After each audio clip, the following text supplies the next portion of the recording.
Biafra Deputy Prime Minister Ngozi Orabueze gives important updates to Biafrans both home and abroad. According to her, the leader of the Biafra movement has been held by Nigeria's DSS for nearly 5 years, despite multiple court orders and United Nations directives for his release. The Nigerian government allegedly reintegrates former terrorists into its military and security forces, using them to oppress and kill indigenous Biafrans in their own territory. Foreign countries, including France, Finland and Britain, continue to extract Nigerian oil while ignoring human rights abuses and killings of innocent civilians.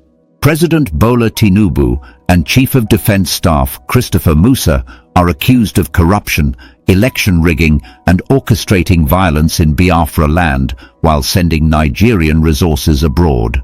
She claims that Biafra movement have already declared independence, establishing its own government, military and governance structures while demanding Nigerian forces to leave their land.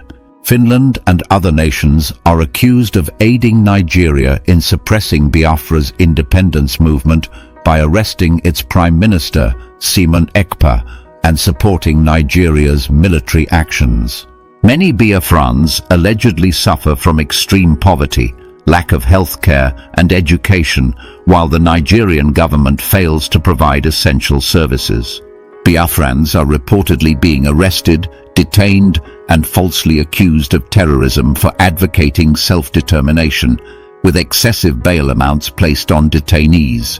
She urged the international community to stop supporting Nigeria's government and recognize Biafra's sovereignty, while Biafrans prepare to return home and defend their land. I remember the first time I heard the news that would shake my very soul. I was sitting in my modest living room on an ordinary afternoon, the light of the setting sun gently filtering through the window, when a story came through that I could not ignore. It was a story told with passion and determination by Biafra Deputy Prime Minister Ngozi Orabueze, a woman whose voice resonated with the hopes and the sorrows of countless Biafrans, both living in their homeland and scattered in distant lands. I had always believed that every story of struggle was important, but this one had an urgency that stirred something deep within me. Ngozi Orabueze, speaking not from behind a desk in a sterile government office, but with the heartfelt intensity of a mother protecting her children, revealed details that many would find hard to believe. According to her, the leader of the Biafra movement, a man who had dedicated his life to the freedom and self-determination of his people, had been held captive for nearly 5 long years by the Department of State Security of Nigeria. This detention persisted despite multiple orders handed down by the nation's courts, and even despite the clear directives from the United Nations urging his immediate release. I found it impossible not to be moved by the injustice of holding an individual captive simply for standing up for the rights and the dignity of his people. Listening to her words, I could almost see the faces of those who had suffered for so long, feeling the weight of injustice as if it were my own. I began to reflect on how the Nigerian government, instead of using the power it held to protect its citizens, was accused of something far more sinister. It was alleged that the government was reintegrating former terrorists into its military and security forces, a move that was said to be designed not for the sake of national security, but rather as a tool to oppress and even kill indigenous Biafrans right in their own land. In that moment, my heart ached with the realization that those entrusted with the duty to protect were instead being used to silence voices calling for justice and freedom. I also learned that while these grim events unfolded in Nigeria, foreign countries such as France, Finland and Britain continued to benefit from Nigerian oil. These nations, so many miles away from the pain and struggle of the indigenous peoples, appeared to be more concerned with filling their own coffers than with the human rights abuses and the loss of innocent lives occurring in the heart of Biafra. I could not help but feel a sense of betrayal at how these powerful nations seemed to ignore the cries of those who suffered, choosing instead to profit from the very resources that had been extracted from a land steeped in history and rich in culture. As Ngozi Orabueze spoke, she did not spare any criticism of those she held responsible for this deep injustice. The story took an even darker turn when she accused President Bola Tinubu of Nigeria and Chief of Defense Staff Christopher Musa of corruption, of rigging elections, and of orchestrating violence in the Biafra region. These accusations painted a picture of a government that, in its thirst for power and wealth, had abandoned its people. It appeared that while Nigerian resources were being shipped abroad to benefit those in high places and foreign allies, the common people of Biafra suffered from extreme poverty, lacked access to healthcare, and were deprived of quality education. I could not help but wonder how a nation so rich in natural resources could allow its people to languish in such despair. What struck me the most was the determination in Ngozi Orabueze's voice, a determination that reminded me of the struggles that had defined history. She spoke of a Biafra that had already declared its independence, establishing its own government, its own military, and structures of governance that reflected the will of its people. In her words, there was both a demand and a deep-seated call for Nigerian forces to withdraw from Biafran land. It was as if she were urging every Biafran, whether they were still in their homeland or living in far-off lands, to stand up and reclaim what was rightfully theirs. I could almost see the faces of my friends and family members who had left their native land, each one carrying the heavy burden of displacement and longing for a home where they could live freely and with dignity. Her words also carried a note of bitter criticism against foreign governments, especially those of Finland and others who, according to her account, had aided Nigeria in suppressing the Biafran independence movement. One of the most painful parts of the narrative was the mention of how the Prime Minister of the Biafra movement, Simon Ekpa, had been arrested. I felt a surge of anger at the idea that a leader, someone who had risked everything to fight for the freedom and self-determination of his people, could be treated as a criminal for simply standing up for what he believed was just. It was hard to imagine that a person who had never harmed anyone, who had devoted his life to the cause of justice, could be labeled as a terrorist simply for fighting for his nation's right to govern itself. Listening to this account, I recalled the many struggles that people around the world had endured in their quest for freedom. I remembered the American fight for independence, the Finnish struggle for self-rule, and the long, arduous journey of Nelson Mandela in South Africa to dismantle the oppressive systems that had kept his people subjugated for so long. In that moment, I realized that the struggle of the Biafran people was not an isolated incident. It was part of a much larger narrative that stretched across continents and centuries. The voices calling out for freedom were echoes of past revolutions and revolts, a testament to the enduring human spirit that refuses to be silenced in the face of tyranny. I listened intently as Ngozi Orabueze recalled how the Nigerian government had not only detained their leaders, but had also been accused of reintegrating non-terrorists into their security forces. These individuals, who were once seen as fighters for their country, were now allegedly being used to suppress peaceful protests and, in some cases, even to kill innocent people. I could feel the frustration and sorrow in her voice as she described how these actions led to mass graves and untold suffering for those living in the Biafran territory. It was a painful reminder that sometimes the very institutions meant to safeguard a nation could become instruments of its oppression. What added to the complexity of this situation was the international dimension. Foreign governments that many of us trusted to uphold human rights were being called out for their role in this drama. When I heard that President Bola Tinubu of Nigeria was traveling abroad to negotiate deals for oil while simultaneously failing to address the basic needs of his own people, I felt an overwhelming sense of disillusionment.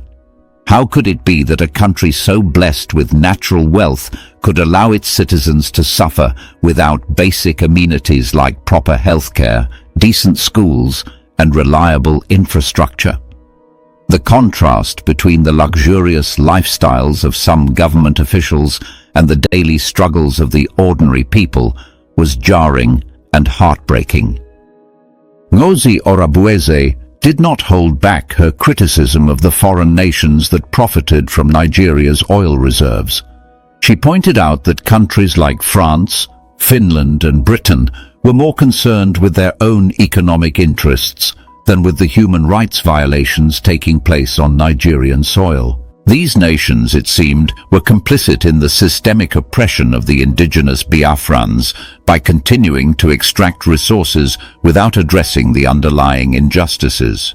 I felt a pang of anger and disappointment thinking about how easily the voices of suffering were being drowned out by the clamor for profit and power. At one point in her address, the Deputy Prime Minister spoke with a deep sense of urgency and personal conviction. She reminded us all of the sacrifices that had been made in the name of freedom throughout history. She spoke of the heroic struggles of those who had fought for self-determination, drawing comparisons to historical figures whose names were etched in the annals of time for their bravery and sacrifice. In her mind, the battle for Biafra was just another chapter in that long and noble tradition, a struggle for dignity, justice, and the right to govern one's own destiny. The narrative she painted was one of both sorrow and hope. On one hand, she recounted the many hardships faced by the Biafran people, the extreme poverty that left families without basic necessities, the lack of accessible health care that meant many suffered in silence, and the crumbling educational systems that failed to nurture young minds. On the other hand, there was a powerful undercurrent of resilience and determination. She spoke of a future in which Biafra would stand tall as a sovereign nation, with a government and a military that truly represented the will of its people. It was a vision that filled me with a sense of cautious optimism, even in the face of overwhelming adversity. I could not help but imagine what it would be like to be one of those Biafrans, to feel the pull of a homeland that was both beautiful and painfully scarred by the hands of oppression. I thought of the long-forgotten villages, the bustling towns, and the vibrant cultures that had been forced into the margins by a government that had lost its way. In my mind, I pictured families huddled together in small, dimly lit rooms, whispering stories of a better past, while dreaming of a future where their children could run freely in sunlit fields. The idea of returning to one's roots, of reclaiming a heritage that had been systematically eroded by injustice, was a powerful call that resonated with me on a very personal level. As the story unfolded, I learned that the struggle was not confined solely to the borders of Nigeria. Many Biafrans had been forced to leave their homeland, scattering across the globe in search of safety and opportunity. Yet, even as they lived in foreign lands, their hearts remained tethered to a place they longed to return to, a place where they could once again live with dignity and self-respect. In the midst of this widespread displacement, there was a growing movement among the diaspora to rally together and support the cause of Biafran independence. It was a movement born out of shared pain and a collective longing for justice, a movement that refused to be silenced by the forces of oppression. The conversation that night was not just about political maneuvering or abstract notions of statecraft. It was a deeply personal account of what it meant to be a human being in a world that often seemed indifferent to suffering. Ngozi Orabueze's words were like a beacon of hope in the darkness, a call to awaken the dormant spirit of resistance that lay within every oppressed soul. I could feel her passion as she recounted how the Biafran people had already taken the bold step of declaring their independence. They had established their own government, created a military, and set up structures of governance that were meant to serve the needs of the people rather than the interests of a corrupt elite. This was not a mere act of rebellion. It was a profound assertion of identity, a declaration that the people of Biafra would no longer be passive victims of a system that had long betrayed them. I found myself reflecting on the deep irony of the situation. Here was a people who had been robbed of their right to self-determination, yet they were now forced to fight not only for the recognition of their sovereignty, but also for the very survival of their culture and heritage. The Deputy Prime Minister's narrative was filled with raw emotion as she detailed the measures taken by the Nigerian government to silence dissent. This opportunity to thank His Excellency, our Prime Minister, Simon Ekpa. Thank you for your resilience. Thank you for what you do. Thank you for being with us in everything we do. I also want to use this opportunity to thank our leader, Mazen Nnamdi Kanu, who has been languishing in Nigeria DSS custody for almost 5 years right now, 4 or 5 years. But nothing. He didn't do anything. He just wants his people to go. He didn't commit any crime except what all of us here are doing today. What America did to be free from Europe. What Finland did to become a free state today. The history is the same. What Mandela did to have a free South Africa. That is exactly what all of us here that are gathered here today are doing. Nothing different.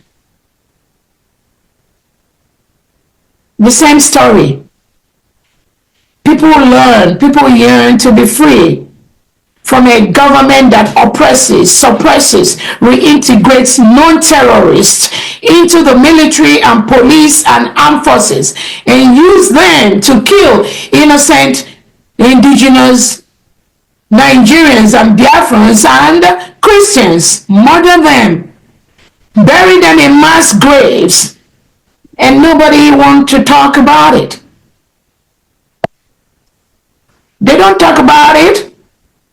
Nigerian state does not talk about the killings that they do every day inside Nigeria, inside Biafra land.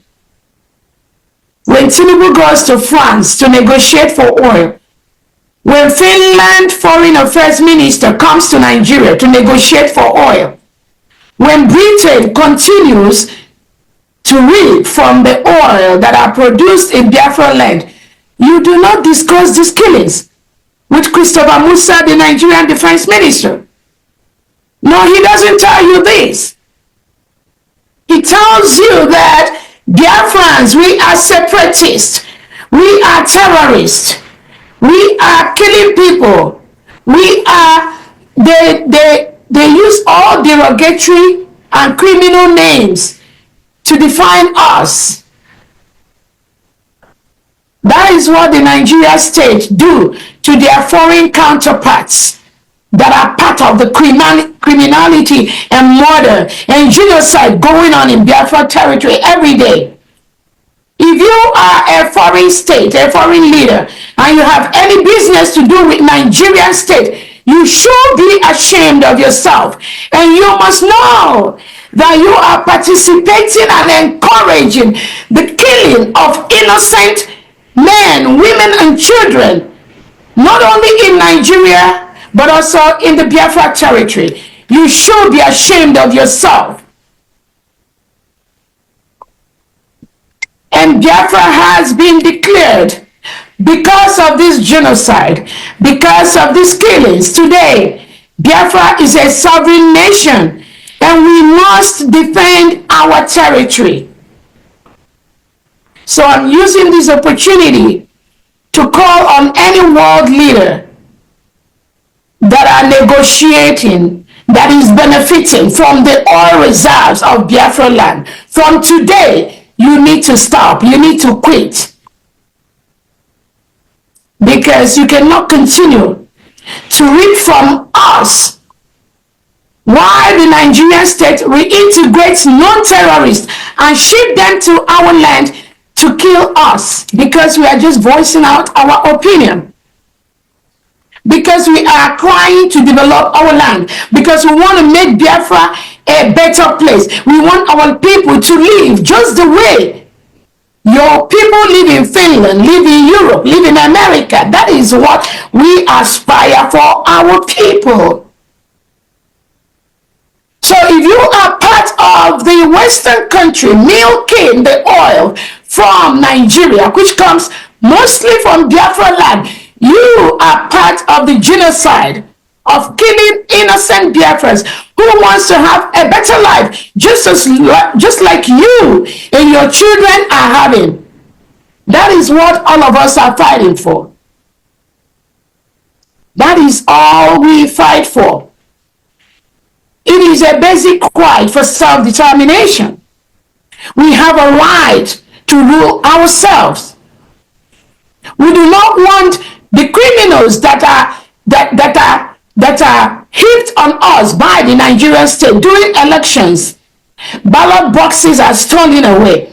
They go and just change all the numbers, and they impose those that will continue to help them kill innocent Biafra, to help them continue to source you, the foreign entity that is milking the resources, the oil reserves, the oil that is in Biafra land. I know you don't want to be a part of that. I know they won't tell you that, but that is exactly what the Nigerian state, headed by President Tinubu, is doing. With the defense chief, Christopher Musa, that is exactly what they do. They ask you to send them arms to fight the terrorists. There is no terrorist except the ones they engineer. The terrorists that Nigerian state tells you about are the terrorists that Nigerian state reintegrates and rehabilitates. And they ask you, Western country, to send them arms to come and help them. All they're asking for are these mercenaries that you encourage and you allow the Nigerian state to ship them down to Nigerian state, to the Biafran state, to the Biafran government, to the Biafran nation, to indigenous Nigerians. That is where all your arms, ammunitions, businesses, alliances, that is what Nigerian President Tinubu, Christopher Musa, and all their ambassadors, that is what they do today. It's not about the people of Nigeria. It's not about the citizens. It is about maintaining power and continue to milk that oil to send to you. And Biafrans have said no. That will not continue anymore. What the Nigerian state, Nigerian government does is to silence anyone, any innocent citizen that dare to ask a question, that dare to ask, why are you milking our economic and natural resources? Why our people die in abject poverty? Our people do not have the basic health care. We do not have electricity. We do not have just regular roads, no seaport, no airport, no international airport. That is the only question that we ask the Nigerian state, just like other indigenous Nigerians. Why do you continue to milk our crude oil and send it to Europe? Why our people do not have adequate health care, no standard hospital, no standard first-class hospital, educational system. In the northern part of Nigeria, most of the schools are shut down throughout the year.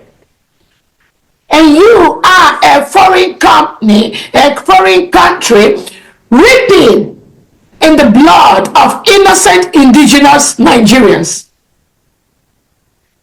Do you ask those questions? Don't you see it all over social media? You got the template, you got the news, it's everywhere. But you don't care. You are more concerned about the oil you get from Nigeria to service and build your nation. Why the indigenous Nigerians, indigenous Biafrans die every day from basic services you offer to your people. And you think you are making the world a better place? And you think you are justified in what you are doing? And when Tinubu travels, Nigerian president travels from Nigeria to go to France to get yearly checkup, you do not ask yourself, why is it that you, President Tinubu, you have a country that is rich in oil and mineral resources? You do not trust your healthcare system. Why don't you, France, Europe, why don't Britain, why don't you ask President Tinubu, why is he not getting the basic health care in his own country, Nigeria, that supplies you the oil, that you are negotiating to get the oil? Why don't you ask him that question? But he comes to France for regular yearly medical checkup, right? Or goes to Britain. I'm glad they don't come to America anymore for that. Finland, why don't you ask Nigeria, Christopher Musa, Bianca Ono, that made a report to you about our Prime Minister Simon Ekpa? Why don't you ask them why their leaders go abroad, they fly abroad for basic health care? And you are negotiating to get oil from them, right? The oil that comes from our own land, from the Biafra territory. You should be ashamed of yourself.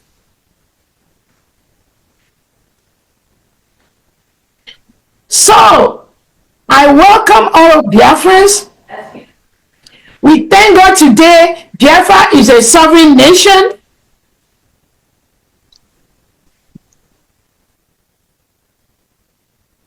Biafra is a sovereign nation with all the criteria of a sovereign nation. We have formally notified Nigerian state to withdraw all their reintegrated terrorists wearing Nigerian military, police, security outfits in Biafra territory. We have also formally notified the delegitimized governors occupying Biafra territory, such as Soludo, Uzodimma, Mba, and Co., to leave Biafra territory, to leave all the government buildings in Biafra land, because it belongs to Biafra people. We have the 40 states in Biafra land. We have 40 governors in Biafra land today.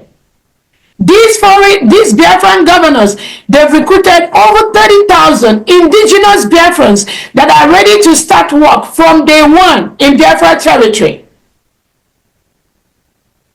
As we speak, any military wearing Nigerian military uniform, any police wearing Nigerian police uniform, any security outfit hired by the delegitimized Southeast and South governors in Biafra territory, you are mandated to leave Biafra land. You are occupying a foreign land. We have declared our independence in Latvia, Finland on November the 29th, 2024. You are currently, Nigerian state, you are currently occupying a foreign territory. And we mandate you to leave immediately. We mandate you to leave our land immediately. You have killed our people enough. You are withdrawing our Biafran men, killing them, kidnapping them. You are using the legitimized security outfits you have, such as Ebubago, such as the one that Soludo or Operation Udogacho or whatever, the one by Peter Mba. All these security agents are illegitimate as we stand today in Biafra land. and we implore you to withdraw. Move all of them out from Biafra land. We have been exploring all the peaceful avenues to ensure that Biafra is a sovereign state. Biafra defends her territory. Biafra citizens scattered all over the world, they are eager to go home and develop their land.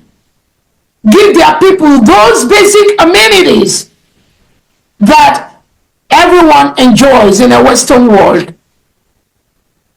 Nigeria has the capacity. We have the people. We have the manpower. Nigeria have some of the best doctors, nurse practitioners, nurses scattered all over the world. And now this is the time for them to go back to their motherland and offer those services to their own people and improve the quality of life of their people. So that there are people that are dying daily from abject poverty, from high blood pressure of 300 over 200, from blood sugar of 600 plus, and nobody is catering for them because the Nigerian state has not provided those services to them. That is what Biafrans all over the world want to go home this year and offer to our people. And I think it is just a fair statement. That is what we want to do. That is what we long to do. Biafrans and most indigenous Nigerians have scattered their life all over outside the Nigerian territory because of the leadership we have, the criminal leadership that reintegrates non-terrorists to protect them during elections. Elections that are rigged, elections that are manipulated, elections that other foreign world bodies have declared those elections non-credible. How long is Britain going to continue this manipulation? How long will Finland continue to listen to this criminality from the Nigerian state? How long will France continue to allow Tinubu to come to France for basic healthcare system? Meanwhile, this is somebody that is planning billions of dollars of contracts in oil with you, but cannot provide basic healthcare to his people, cannot provide basic education. Almost all part of northern Nigeria has been besieged by reintegrated terrorists brought in by President Tinubu and Christopher Musa. When they tell you there are terrorists in Nigeria, do not believe what they say. They create the safe haven for these terrorists to come into Nigeria and take over the indigenous people's home because they can control them.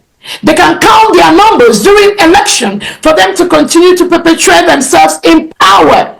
So when you are a foreign country and you listen to the criminality of the Nigerian state, which is already a failed state, and you offer them any weapon, any resources in the name of fighting terrorism, you also is part of that criminality and terrorism.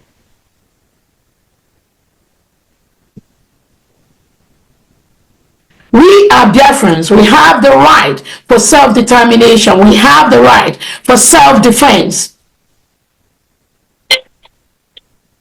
Our people are killed every day. Our people are murdered every day. Innocent men, women, and children are being murdered in Nigeria by the Nigeria, engineered by Tinubu, the Nigerian state, in partnership with Hope Uzodinma, with Chris Soludo, with Peter Mba, and the rest of them.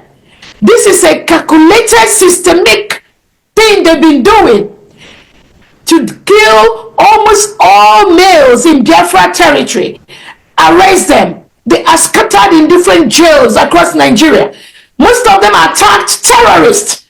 Just like Finland is trying to tag our Prime Minister Simon Ekpa a terrorist in defense of the Nigerian terrorist government. But we promise you We will see how this situation with Finland and Biafra and Nigeria is going to end up. And I call on Alex Todd to intervene and release our Prime Minister Simon Ekpa, because Finland has contributed to the killing of innocent Biafrans between November and today by taking away our Prime Minister, the head of state of the United States of Biafra, allowing the reintegrated terrorists by Christopher Musa to jump into Biafra territory and kill a lot of innocent women, children, and indigenous Biafrans, killing lots of Christians for nothing, just because Christopher Musa wants to continue to milk our oil and send it to Europe. We are calling on Finland to release our Prime Minister Simon Ekpa immediately. He has not committed any crime except fighting the Nigerian terrorists that are sent into our land to kill us and their agents. We have their agents in Biafra land that goes to point to the terrorists where Biafrans are living.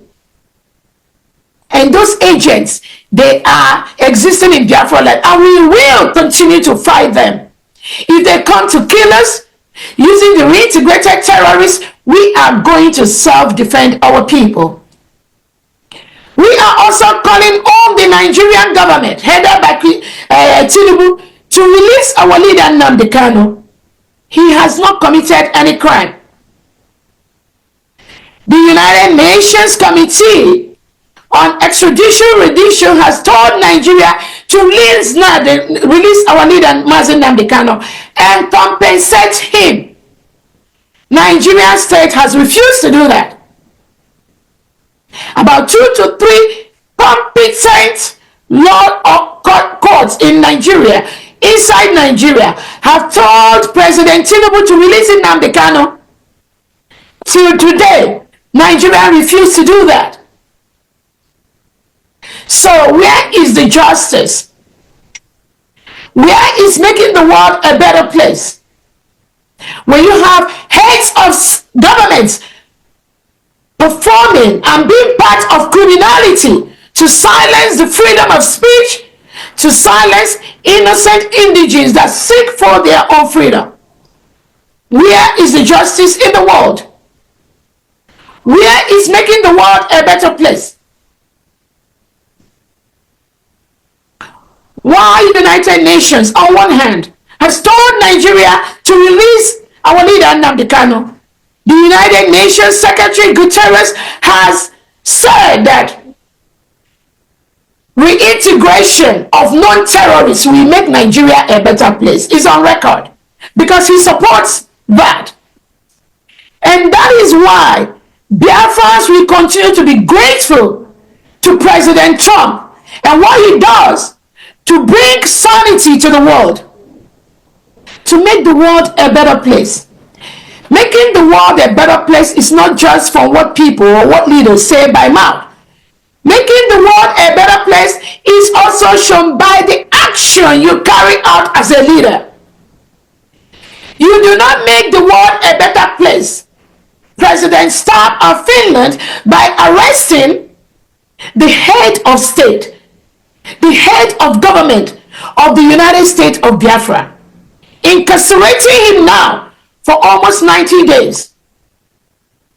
And you think that by taking away our Prime Minister Simon Ekpa, in your collaboration with the Nigeria terrorist state, you think we are just gonna die down, we are just gonna keep quiet, we are going home this year, and we will self-defend our people, and self-determination is our right. On that note, Biafrans, we will continue to safeguard our people. Many Biafrans are languishing in different jails across Nigeria today, courtesy of Nigerian Defense Chief Christopher Musa. and President Tinubu. President Tinubu has sent so many armored tanks into the Biafra land. But he will not tell the world that he is invading a sovereign nation. He sent reintegrated terrorists wearing Nigerian military, driving Nigeria armored vehicle inside Biafra land to disturb the peaceful communities of Biafran innocent men, women, and children. Children passes armored tanks, armored vehicles when they go to school. Courtesy President Tinubu and Christopher Musa. What is their armored tanks doing inside Biafra land? In Finland, do you have military parading the roads of Finland? Britain, in Europe, do you have your military parading your streets? In America, do we have military parading the roads? No, we don't. But that is what Nigeria President Tinubu and Christopher Musa is doing in Biafra land today. We have their armored vehicles. We have their armored tanks with their weapons, with their AK-47, disturbing the peaceful community of Biafra lands. Why? Because they want to continue to kill us Christians, and they want to continue to milk our natural resources and send it over to Europe, to France, probably maybe to Finland. And then they partner with the president of these countries to arrest innocent Biafrans that are championing the cause for their people to be free. That is why our leader Nnamdi Kanu is being held today by the Nigerian government. They partner with Kenya government, and Kenya government was part of the plot to kidnap our leader Nnamdi Kanu and extradite him to Nigeria. Now Finland is doing the same thing, partnering with the Nigerian terrorist state to remove our leader, our Prime Minister Simon Ekpa. That is what they do. They collude with their globalist agenda presidents to deal with anybody that question their power. And you think we are going to keep quiet while you continue to do your globalist agenda? No, that is not going to happen. You have to kill all of us before you can succeed with that kind of agenda in Biafra land. So we have an innocent Biafran that was arrested since November or December. He's still being held by the Nigerian state in one of the prisons inside Biafra land. I think he's in Amawabia prison. Let me get the particular name of the prison, of the jails, the police station where they're holding these innocent Biafrans.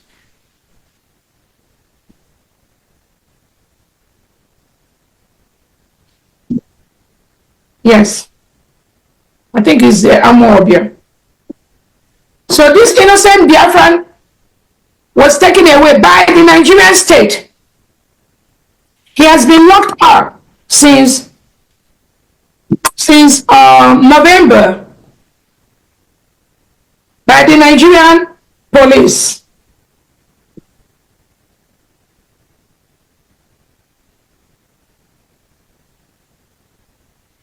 They are holding him at yeah. I'm not going to give out his name.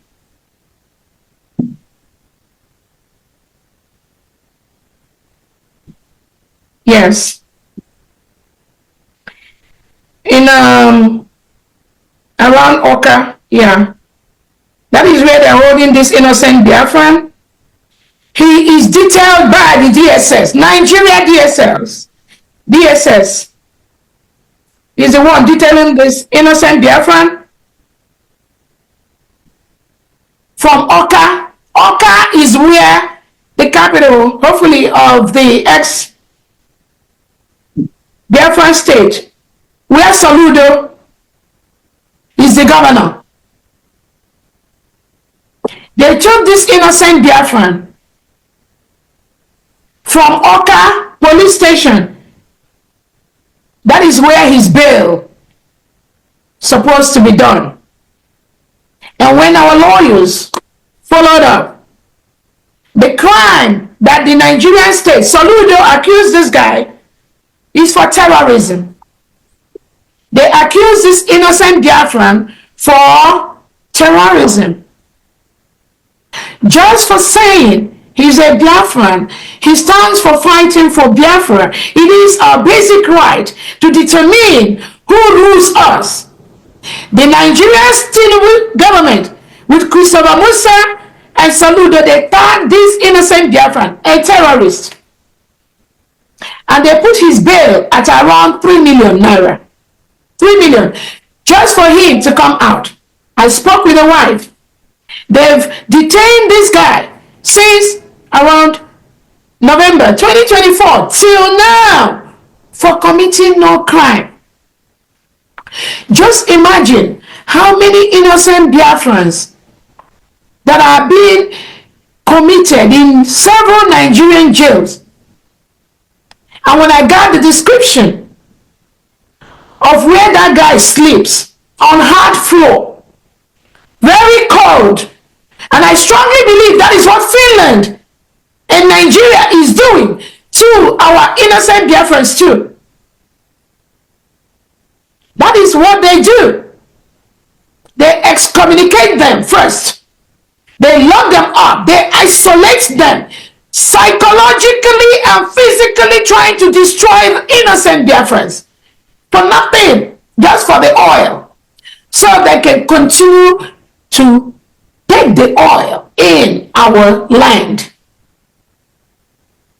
That is just one case. Really confirmed, realistic situation still held by Soludo in Oka for nothing. This is what the Nigerian state does. This is just one. There are thousands of innocent Biafrans locked up all over Nigeria for no crime. Many have been killed. Many of them, their organs have been harvested. Just because they are Biafrans, just because they want their own country, just because they do not want to live in a country where confirmed terrorists are reintegrated and hired inside the military and the police. That is their crime. So Biafrans today, we are going to pass a bill into law by the cabinets. Honorable Uche, if you are going to monitor that, please.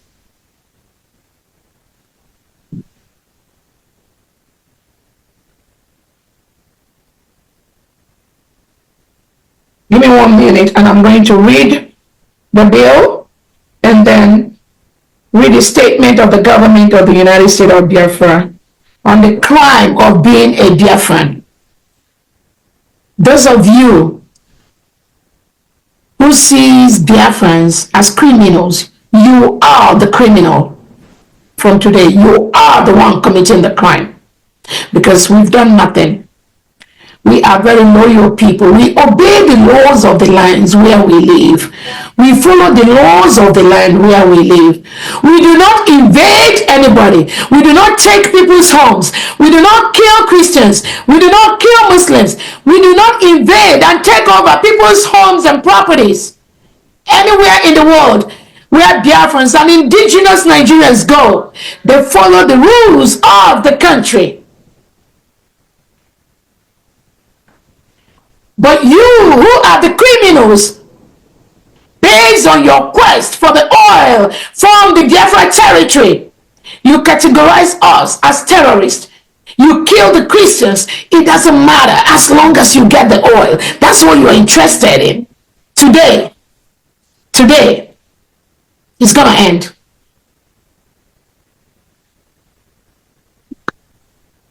So we are going to pass the bill. And during the voting, we are only going to take the cabinet members during this vote. And Honorable Uche, if you want to capture the cabinet members that are present at this meeting, so that when the voting starts, we will be able to capture the number of votes.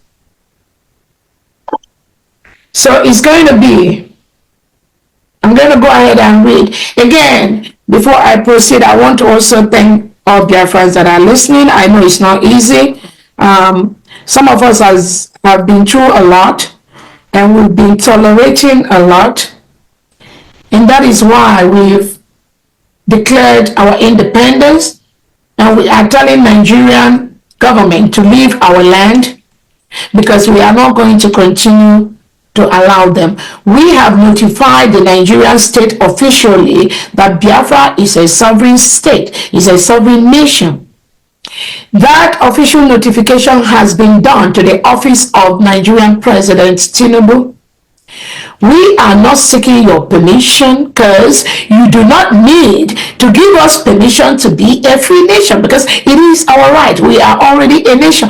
But we have notified you so that the world will bear us witness that United States of Biafra have notified the Nigerian state that we are a sovereign nation.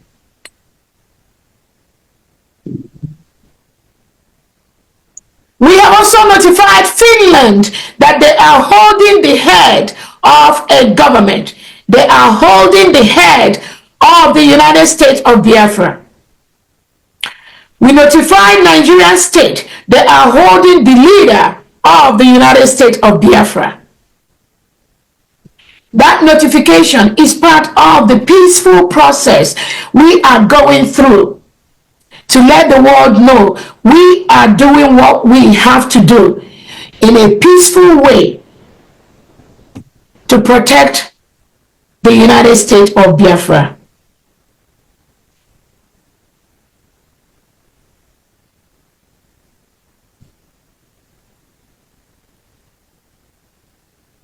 The statement of the government of the United States of Biafra on the crime of being Biafra.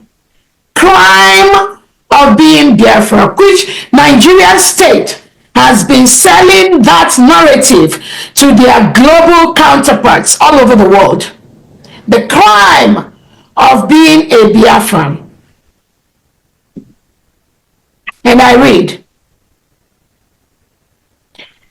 the United States of Biafra, reaffirming the United Nations Declaration on the Rights of Indigenous Peoples, which addresses the individual and collective rights of indigenous peoples, expresses deep concern about the rise in discrimination, hate speech, stigmatization, racism, racial discrimination, xenophobia, and related intolerance against indigenous people who identify as Biafrans.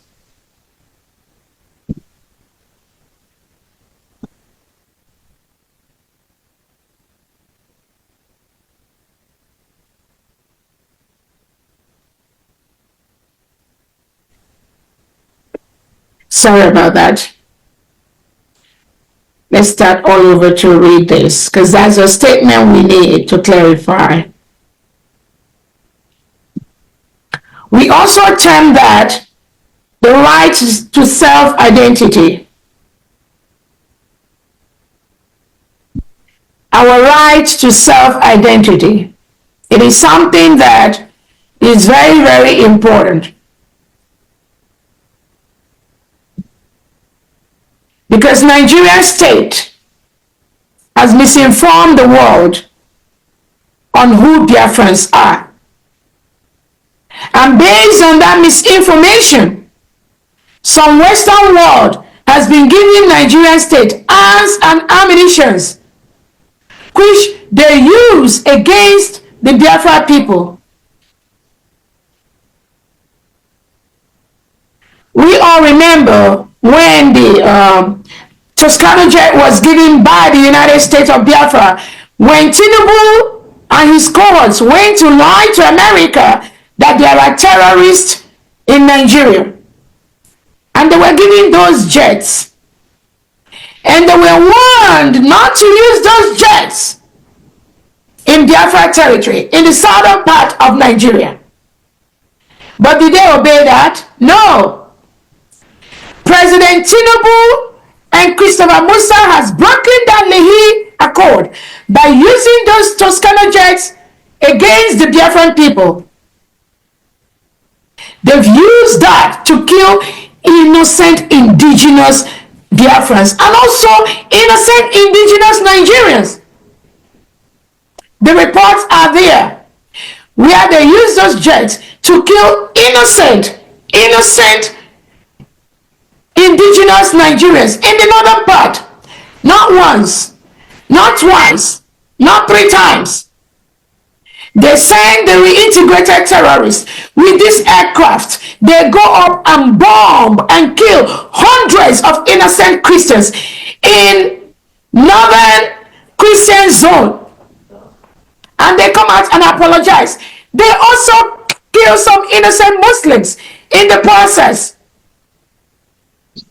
But most times, they never kill the terrorists that those equipment, those resources were meant to be used against. No, they don't.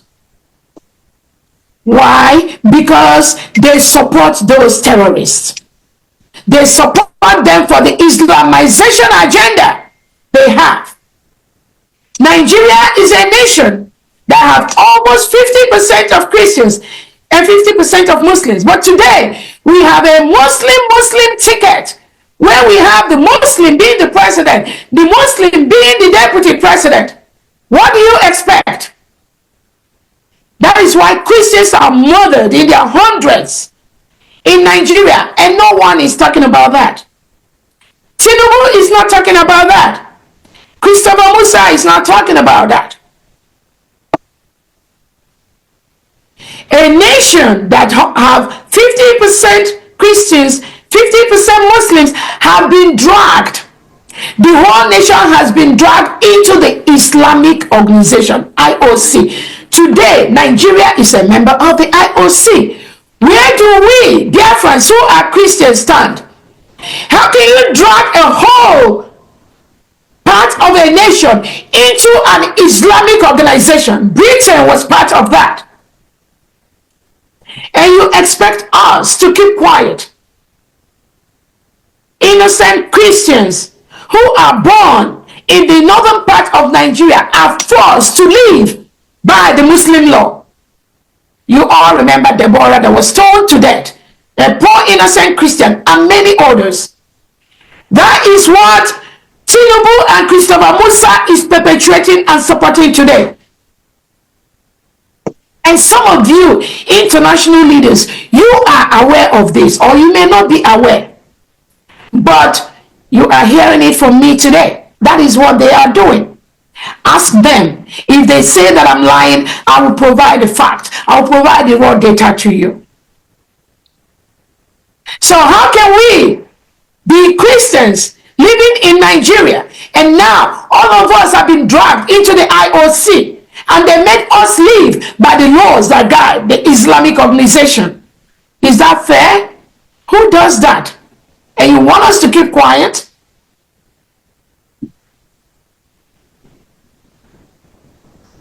We have a right to self-identity bill 29.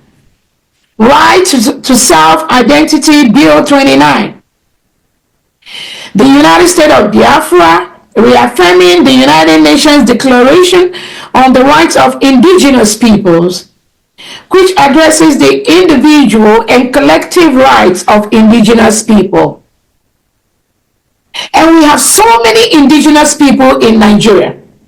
But today, President Tinubu and Christopher Musa have forced all of them to be under reintegrated terrorists who kill the indigenous people, take over their homes.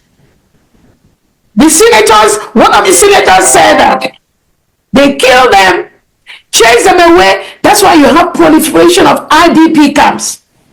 What is IDP camps in Nigeria? Why do Nigerians have to go and live in IDP camps? because the reintegrated terrorists that Nigerian government approved chase these indigenous people away from their home. And Tinubu goes and builds IDP camps for them because they do not want them to return to their homes. One of the senators in the north says that they pursue them, women and children, they leave their homes because they are afraid. They don't want to be killed.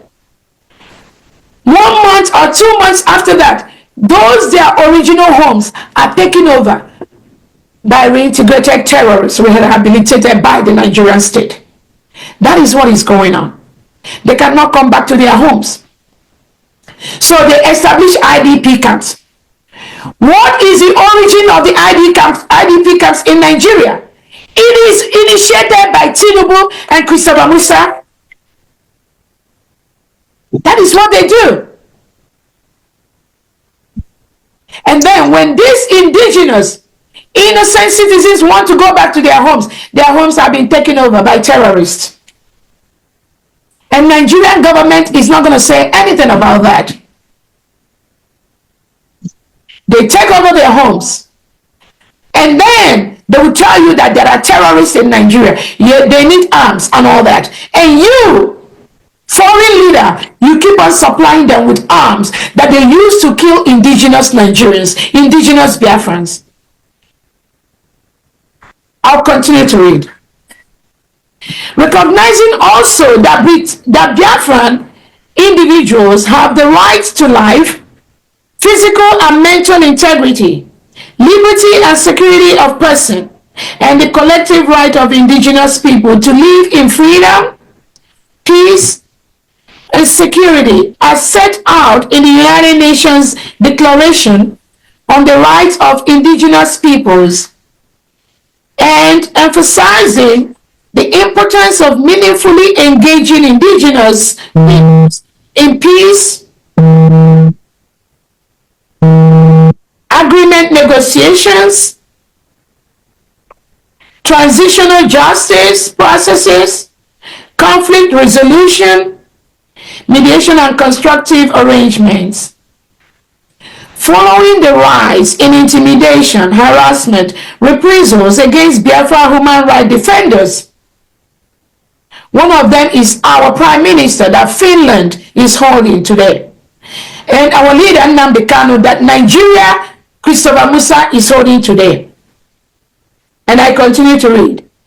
Including women, discrimination, hate speech, stigmatization, racism, racial discrimination, xenophobia, and related intolerance against indigenous people who identify as Biafrans.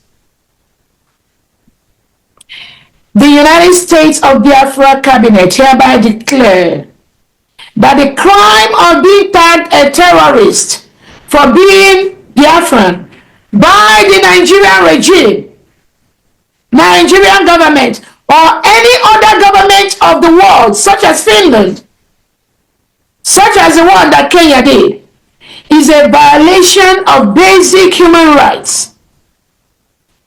That Biafrans are a free and indigenous people who have every right to their identity, freedom, and membership in the community of world nations on an equal footing. This is our statement of right to self-identity, Bill 29.